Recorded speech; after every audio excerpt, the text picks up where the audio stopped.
So mornings are the hardest part of my day for me. They always have been, and turning off that alarm clock and rolling out of bed, getting up is never been easy, and I need as much help as I can get.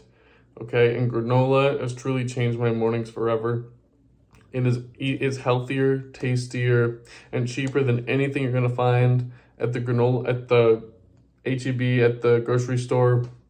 And it really, even though it takes some more effort than just buying something off the shelf, I promise you it's worth your time. I'm going to begin with an introduction into the YouTube channel that taught me how to do this, followed by the ingredients we need to actually make the granola, and finishing off with the cooking recipe. Let's get into the details of this wonderful man that taught me how to do it. First, his name is Sasha. He has a YouTube channel called How to Cook Smarter.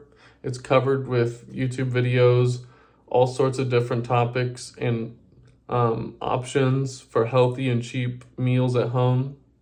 The video that I learned from is it's called Granola Recipe That Changed My Breakfast Forever, which it did for me, so true. And it's 5 minutes long. It's wonderfully shot with beautiful cinematic videos, and there's a nice smooth voice behind it. It gives a couple different options for the granola. It's not just one static thing. It's one of the reasons why I like this recipe. And it provides some recipes in the comments, in the description, I mean. Okay, so secondly, I want to go over the ingredients. So it's really simple. 5 cups of dry stuff. So that'll be 3 cups rolled oats. 1 cup nuts of your choice. I do pistachios and cashews. 1 cup seeds of your choice. I do sunflower seeds and pumpkin seeds. Some salt, cinnamon, and ground flaxseed. You mix all that up. Then you got 1 cup wet, which will be an oil, half a cup of oil. And then 1/3 to half a cup of sweetener. I do coconut oil and maple syrup. Very delicious. And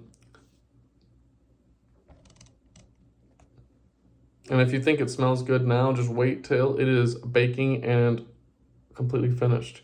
You're going to preheat your oven. Thirdly, we're going to go over the cooking process here. You're going to preheat your oven to 325 and spread them out along a baking sheet.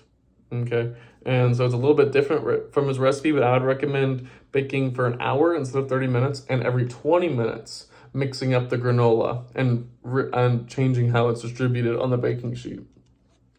After it's finished cooking, let it cool completely. And there's an optional step here of adding in a half cup of berries, dry berries of your choice. Once it's cooled completely, the berries will get really hard if you don't do it. I've tried it myself. Please just wait till it's done cooling. And now it's ready to go. I put them in mason jars, and you can eat it alone for the quickest snack you'll ever have, or you can mix it with some granola, honey, and some fresh fruit for a parfait whenever you want. Today we explored a filling and nutritious option for any meal of the day, one that I personally consume multiple times a week. We began with the YouTube channel that introduced me to this, then the recipe, the dry and wet ingredients required, and thirdly, the cooking process to put this all together. And the next time you find yourself looking at overpriced granola at the grocery store, please take a moment to think if you'd be more satisfied with a cheaper and yummier homemade version.